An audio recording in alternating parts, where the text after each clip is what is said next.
आखिर क्या हुआ जब अचानक अयोध्या पहुंचा सैकड़ों नागों का झुंड। इनका संबंध नागलोक से बताया जा रहा है। आखिर राम मंदिर प्राण प्रतिष्ठा से पहले अचानक इतने सारे चमत्कार क्यों हो रहे हैं? सबसे पहले गिद्धों का झुंड राम मंदिर के आसपास दिखाई दिया, जिसे जटायु के वंशज कहा जा रहा है। लोग इनकी पूजा कर रहे हैं। इसके बाद कुछ भालू अयोध्या में अचानक से देखे गए, जो कि जामवंत का प्रतीक है। लेकिन अब एक ऐसा चमत्कार देखने को मिल रहा है जो अयोध्या के लोगों के लिए ही खतरा साबित हो रहा है। आज की वीडियो में बहुत बड़े रहस्य से पर्दा उठने वाला है। आखिर राम जी का नागों के साथ क्या संबंध है? आखिर प्राण प्रतिष्ठा से पहले इतने सारे नाग एक के बाद अयोध्या में क्यों निकल रहे हैं, वो भी अलग अलग प्रजाति के? आगे बढ़ने से पहले अगर आप भी एक सच्चे सनातनी हैं तो इस वीडियो को लाइक करके कमेंट बॉक्स में जय श्री राम जरूर लिखें। 22 जनवरी सोमवार के दिन अयोध्या के नवनिर्मित राम मंदिर में होने जा रही रामलला की प्राण प्रतिष्ठा का सभी देशवासियों को बेसब्री से इंतजार है। राम जी के भव्य स्वागत की तैयारी जोरों शोरों पर है।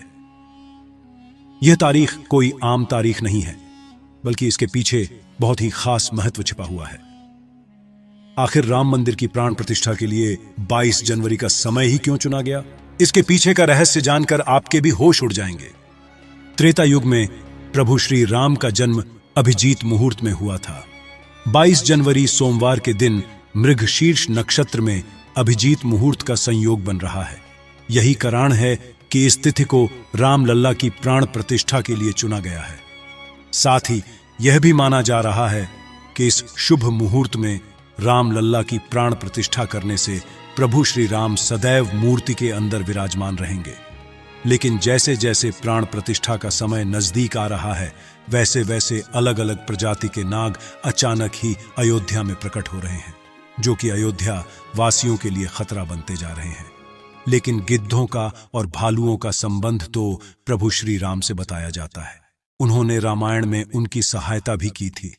लेकिन इन नागों का श्री राम के साथ क्या संबंध है? आज की वीडियो में इस रहस्य से पर्दा उठने वाला है। चौंकाने वाली यह है कि इनमें 2 प्रजाति के नाग अलग अलग क्षेत्र में बार बार निकल रहे हैं, जिनका संबंध वासुकी और तक्षक नाग के साथ जोड़ा जा रहा है। ऐसा कहा जाता है प्रभु श्री राम के भाई लक्ष्मण साक्षात अनंत शेष नाग का रूप है और वासुकी नाग, तक्षक नाग और शेष नाग तीनों ही आपस में भाई है, जिसमें तक्षक और वासुकी नाग पाताल में निवास करते हैं और शेषनाग बैकुंठ में भगवान विष्णु की सेवा करते हैं। तो अंदाजा लगाया जा रहा है कि जब प्रभु श्री राम अपने भाई लक्ष्मण यानी शेषनाग और माता सीता के साथ अयोध्या धाम पहुंच रहे हैं, तो क्या शेषनाग के दोनों भाई पाताल में से उनसे मिलने के लिए बार बार प्रकट हो रहे हैं?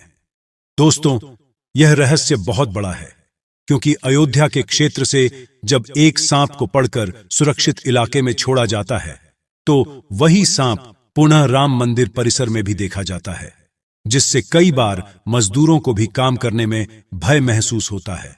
लेकिन जय श्री राम का नाम उन्हें हिम्मत देता है। आप भी नीचे कमेंट बॉक्स में जय श्री राम जरूर लिखें।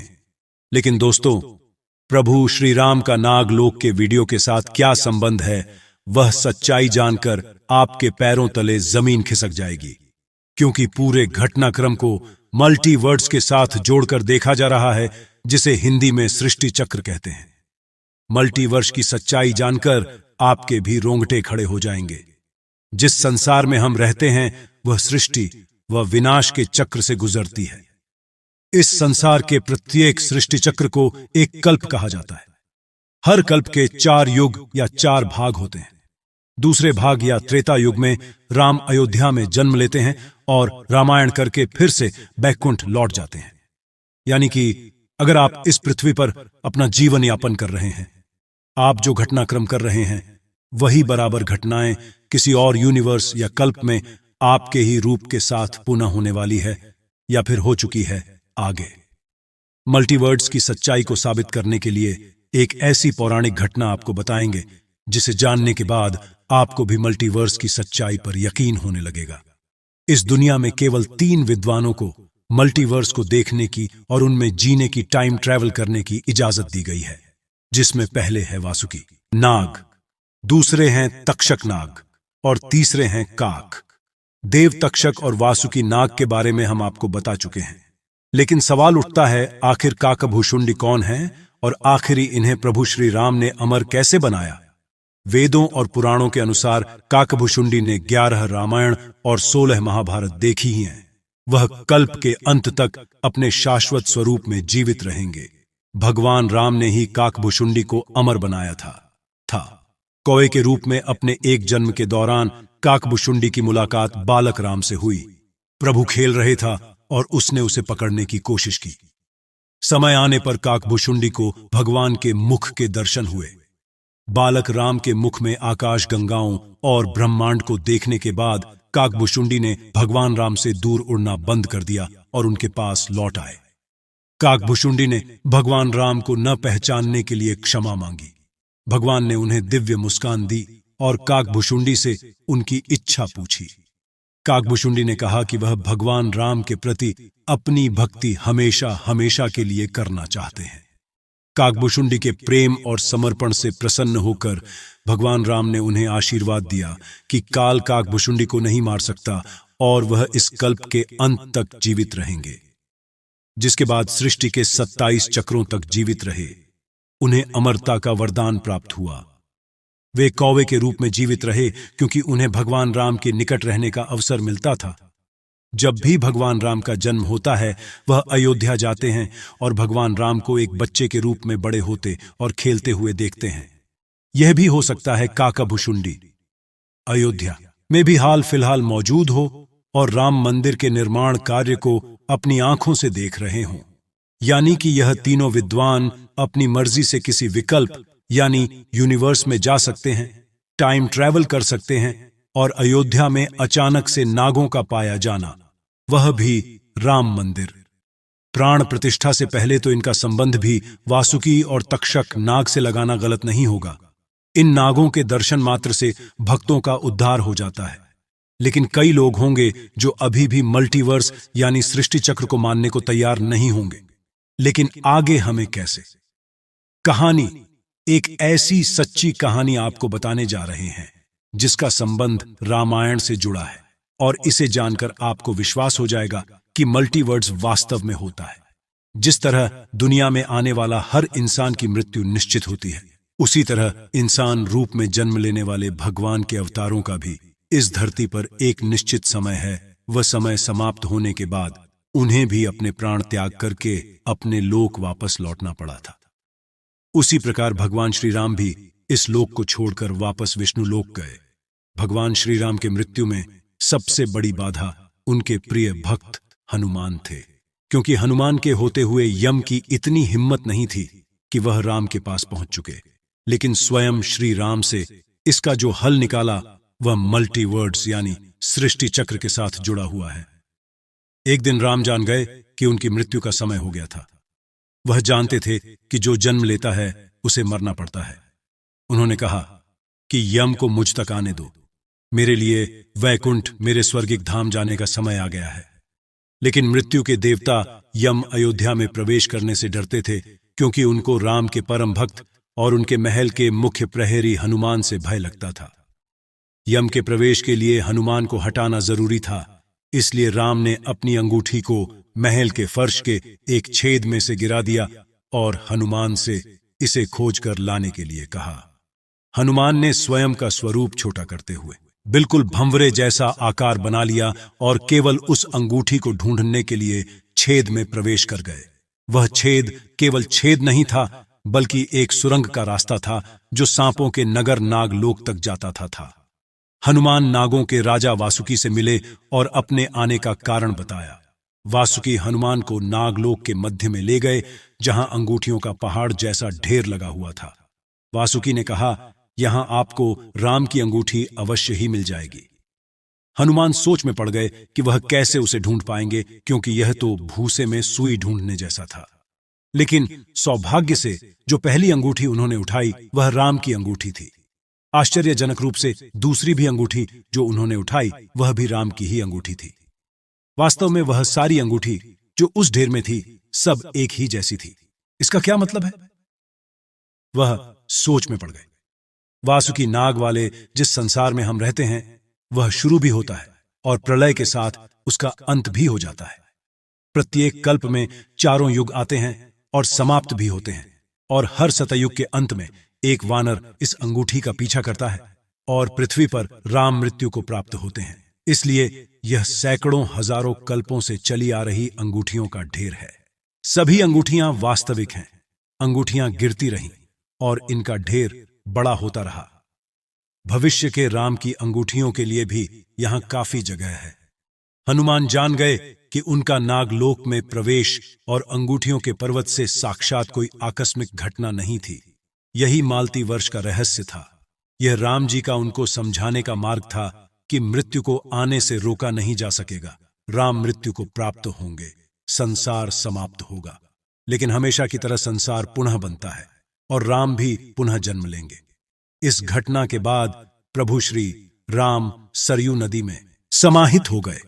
उनके साथ अयोध्या का एक एक वासी भी सरयू नदी में समाहित हो गया। यहां तक कि कीट पतंगे और अयोध्या के पशु पक्षी भी सरयू नदी में समाहित हो गए। ऐसा कहा जाता है अयोध्या में जितने भी रहिवासी रह रहे थे वह सभी देवी देवताओं के ही अंश थे, जो प्रभु श्री राम की लीला को अपनी आंखों से देखने के लिए अयोध्या में रहवासियों की तरह रह रहे थे। जब रामायण काल पूरा हुआ तो वह भी प्रभु श्री राम के साथ अपने अपने धाम लौट गए। मात्र अयोध्या का भूभाग ही बच गया और वर्षों तक यह भूमि यूं ही पड़ी रही। बाद में श्री राम के पुत्र महाराज कुश ने अयोध्या को फिर से बसाया। इसका वर्णन कालिदास के ग्रंथ रघुवंश में मिलने की बात कही जाती है। रामायण के अनुसार कुश ने ही सर्वप्रथम पत्थरों के खंभों वाले मंदिर का अपने पिता श्री राम की पूज्य जन्मभूमि पर निर्माण करवाया था। वहीं जैन परंपराओं के मुताबिक अयोध्या को राष्ट्रदेव ने फिर से बसाया था। भविष्य पुराण के अनुसार उज्जैन के महाराज विक्रमादित्य ने ईसा पूर्व में एक बार फिर से दूसरी बार उजड़ चुकी अयोध्या का निर्माण करवाया। धार्मिक ग्रंथों के अनुसार उन्होंने अयोध्या में सरयू नदी के लक्ष्मण घाट को आधार बनाकर 360 मंदिरों का निर्माण करवाया था। वे भगवान विष्णु के परम भक्त थे और इसीलिए उन्होंने ही श्री राम जन्मभूमि पर एक भव्य मंदिर का निर्माण करवाया था। हिंदू पक्ष का दावा रहा है कि बाबर से पहले भी 1833 में मुस्लिम आक्रमणकारी सालार मसूद ने जन्मभूमि मंदिर को ध्वस्त कर दिया था। अयोध्या में राम जन्मभूमि मंदिर पर विवाद की कहानी की 1528 से शुरू हुई। हिंदुओं का दावा रहा है कि मुगल आक्रमणकारी बाबर ने उस पवित्र जगह को तोड़कर उस पर मस्जिद का निर्माण करवा दिया था। अयोध्या राम जन्मभूमि बाबरी मस्जिद विवाद पर अपना ऐतिहासिक फैसला देते समय सुप्रीम कोर्ट ने उन सिख ग्रंथों को भी अहम सबूत माना है, जिसके मुताबिक सिख धर्म के संस्थापक गुरु नानक देव जी आक्रमणकारी बाबर के भारत आने से पहले ही भगवान राम की जन्मभूमि के दर्शन के लिए अयोध्या पहुंचे थे। गुरु नानक देव जी 1510 से 1511 के बीच अयोध्या आए थे, जबकि बाबरी मस्जिद 1528 में बनाई गई थी। इतिहासकारों के अनुसार वहां पर बाबर के कहने पर उसके एक सूबेदार ने मस्जिद का निर्माण करवाया था। 23 दिसंबर 1939 को राम जन्मभूमि मंदिर के इतिहास में एक बार से जबरदस्त मोड़ आ गया। उस दिन रामलला की प्रतिमा मस्जिद के अंदर अचानक से विराजमान पाई गई। ये विवाद इतना बढ़ा कि आखिरकार तत्कालीन सरकार उस ढांचे को विवादित मानकर उस पर ताला लगवा देना पड़ा। ढांचे के अंदर नमाज रुक गई, लेकिन बाहर राम चबूतरे और परिसर के बाकी हिस्सों में पूजा अर्चना निरंतर चलती रही। 6 दिसंबर 1992 को अयोध्या में राम जन्मभूमि आंदोलन से जुड़े लाखों कार सेवक जुटे थे। उन्होंने ही उस विवादित ढांचे को ध्वस्त कर दिया। भगवान राम लल्ला ढांचे से निकलकर अस्थाई टेंट में आ गए। यानी कि राम मंदिर का इतिहास बहुत बड़ा है। कई लोगों के संघर्ष की कहानी है और कई कार सेवकों के बलिदान का प्रतीक है। भले ही हम इस संघर्ष में भाग नहीं ले सके, लेकिन यह हमारा सौभाग्य है कि हम राम मंदिर को बनता हुआ अपनी आंखों से देख रहे हैं। अगर आज की यह खास वीडियो आपको पसंद आई है तो सच्चे सनातनी इस वीडियो को लाइक करके हमारे चैनल को सब्सक्राइब जरूर करें। जय श्री राम।